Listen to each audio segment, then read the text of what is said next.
Hello guys, share ko lang kung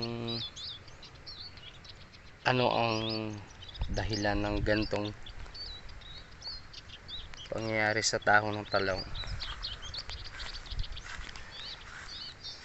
Sa mga di pa naka-experience dyan, baka maano nyo to, ganito yan.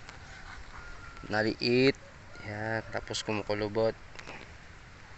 Yan, tapos yung bunga, ganito. Yan, bumabaliko.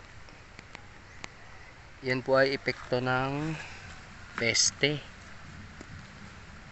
na kung tawagin ay mites. Yan. So ginawa ko, ito ay severe na tinamaan ng mites. Ayan, kung napapansin nyo, kukunti na lang yung mga dahon. Ito ay 2 buwan na mahigit. Pero ayan, iilan lang yung dahon tsaka sanga.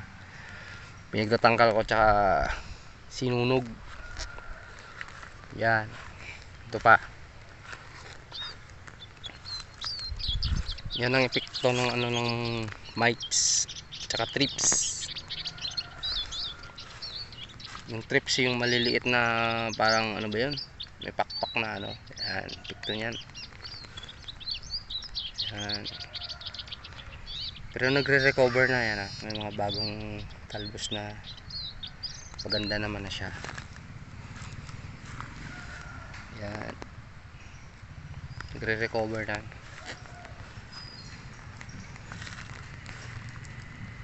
Ang ginawa kong mali dito mula nung tinransplant ko to, hindi ko to in-applyan ng pesticide. Kaya yan, mahigit 2 buwan andun na pala yung mga peste, hindi ko alam. Baguhan lang tayo sa pagtatalong. Ayan, yan tuloy yung nangyari.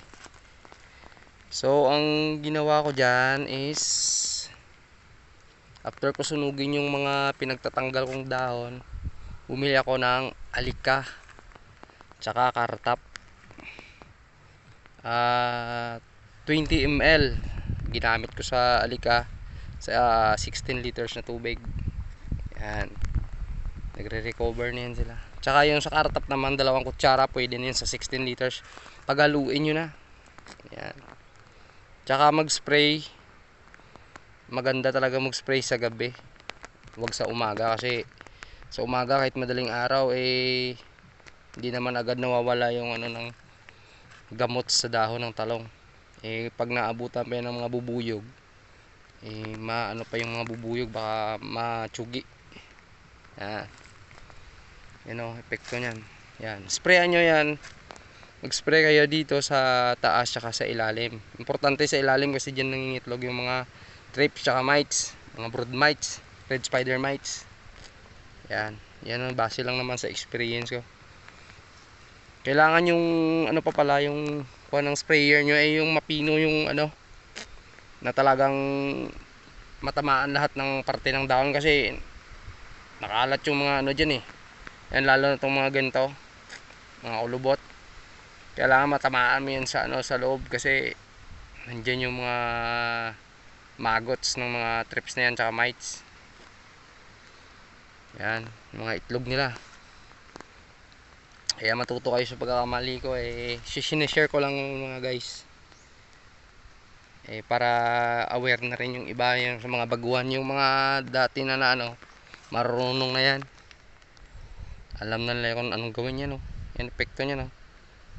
Basta yung dahon niya pangit, panigurado pangit din ang bunga. Hatiin na lang natin yan tsaka tapon dyan.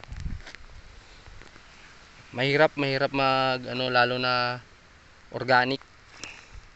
Kailangan yan, binabalot ko na nga yung yung bunga para hindi na rin tamaan ng ng fruit borer. Wala naman tong stem borer, next time ko na lang i-reveal ko yung ginawa ko para sa stem borer naman. Thank you for watching.